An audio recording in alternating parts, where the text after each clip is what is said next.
All right, if you're looking to keep up with the Joneses, you need to pack your bags and head for Vermont. Hello, everyone, and welcome to Real Estate Daily. I'm Ryan Lineker, and here at the House Heroes, our goal is to bring you the latest in housing and real estate and mortgage news. If you enjoy these updates, please smash the like button and hit subscribe and turn on your notifications so you get alerted when we do go live or drop new content, which is primarily Monday through Friday, as well as some Saturdays. But let's get into it. This is the latest migration trends notices, and I like how it says, putting it under the microscope, because I call BS. I can't believe that for the second consecutive year, Vermont saw the highest percentage of inbound migration. 77% of the population moving was inbound traffic. So I think 77 people moved to Vermont and 23 moved out. That's how I see it, because I think there's only like 200 people in Vermont. You got Bernie Sanders, and that's it. That's all I can really think of. So I don't know. I'm pretty excited to go there. The home of maple syrup. I am definitely quite a consumer of maple syrup, as it turns out. But yeah, I don't know. So it's pretty interesting to me. That was number one top inbound state. I'm sure it's a shock for some of you as well. I get that it's beautiful and a lot of trees and stuff. So maybe people are trying to get out of the concrete jungle and go for some greenery, especially with still some of the remnants of the COVID moves going on. But these are the top inbound states. So we had Vermont, Oregon, Rhode Island, South Carolina, Delaware, North Carolina, Washington, D.C., South Dakota, New Mexico, and Alabama. So pretty interesting there. And it kind of does some breakdown of some of the populations and stuff. So those, it's the least densely populated states in America with less than 100 people per square mile are Vermont, Oregon, South Dakota, and New Mexico. So that is some of those, reasons I think people are moving there, right? They're moving to less densely populated areas, which are normally cheaper as well. On the top outbound states, everybody thinks it's California. I don't blame them. Definitely a lot of people moving, but as a percentage of overall moves, it's actually not. And that's one of the things I talk about a lot. We have so many inbound people in California. If you think about it, we have a lot of the Pacific Asian nations all rolling into California. It's one of the top destinations. So obviously, Florida, you have a lot of South America rolling up. California, we have Mexico, but primarily a lot of Asian countries as well. So top outbound states for 2022 were New Jersey, Illinois, New York, Michigan, then Wyoming, Pennsylvania, Massachusetts, Nebraska, Louisiana, and California. I was actually surprised by Wyoming. Up top, you see a lot of densely populated Democratic strongholds where you've got a lot of crime rising. And then you roll into Wyoming, didn't see that one coming.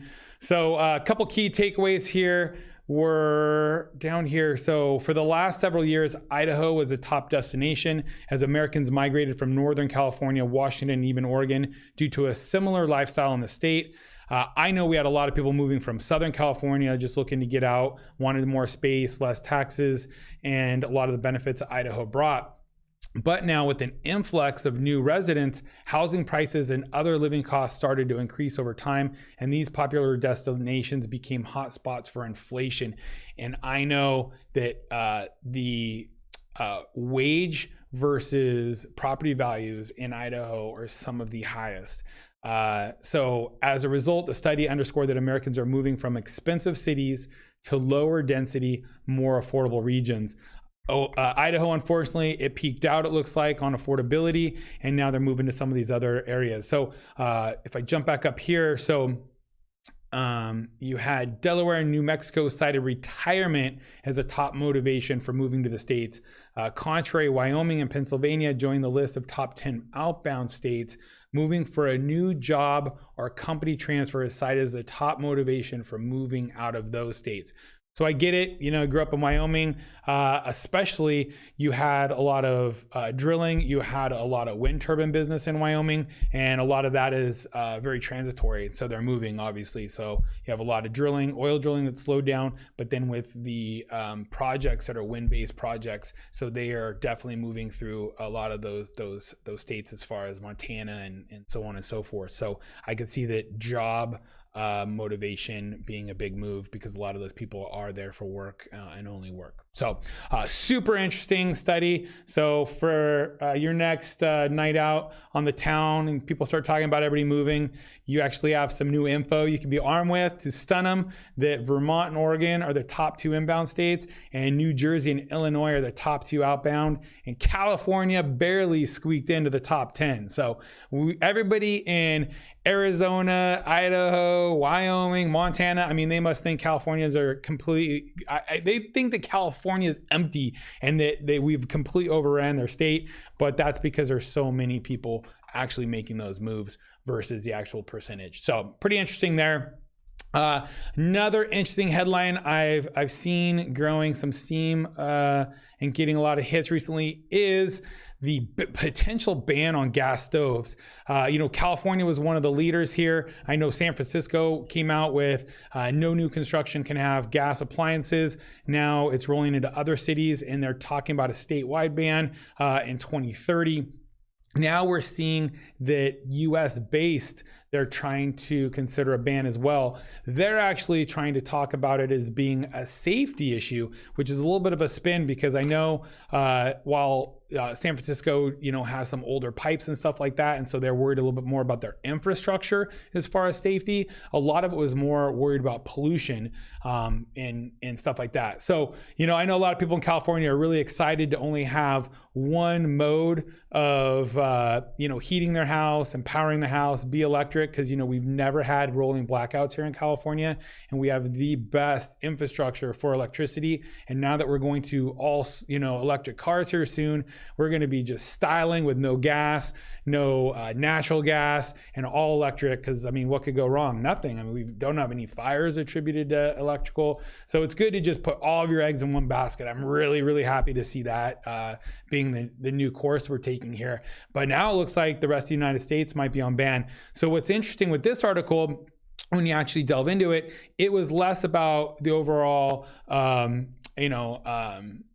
overall climate change and stuff like that. They're worried more about actual health fears for those inside the house. So they're talking about, asthma and respiratory illness and higher nitrogen oxide gases and gas stoves. It's a little bit of a spin off of what a majority of, I feel, California was focused more on just getting rid of natural gas. Because, if we get rid of natural gas in the house, there's just no natural gas going into the environment.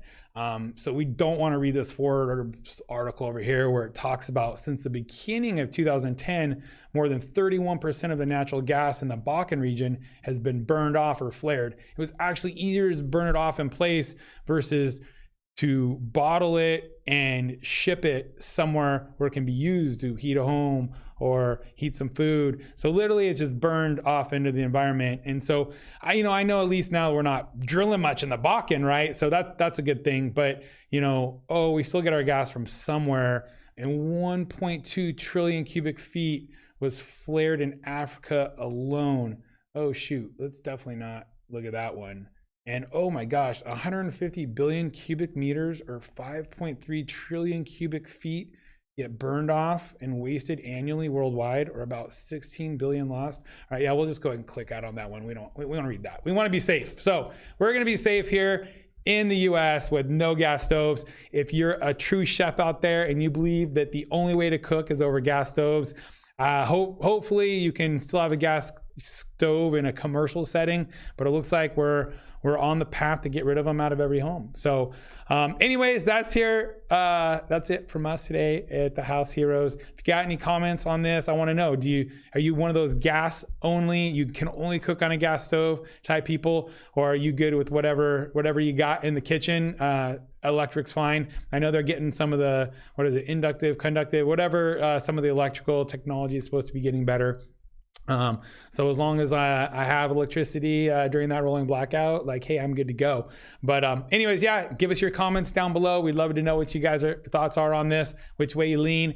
And if you have any questions about housing in general, you're looking to start your house hunt, please reach out to us, message us. We'll get back to you. We'd love to answer any questions you have and get you out there house hunting before this spring season and everybody hits the market all at once. So thank you guys and peace.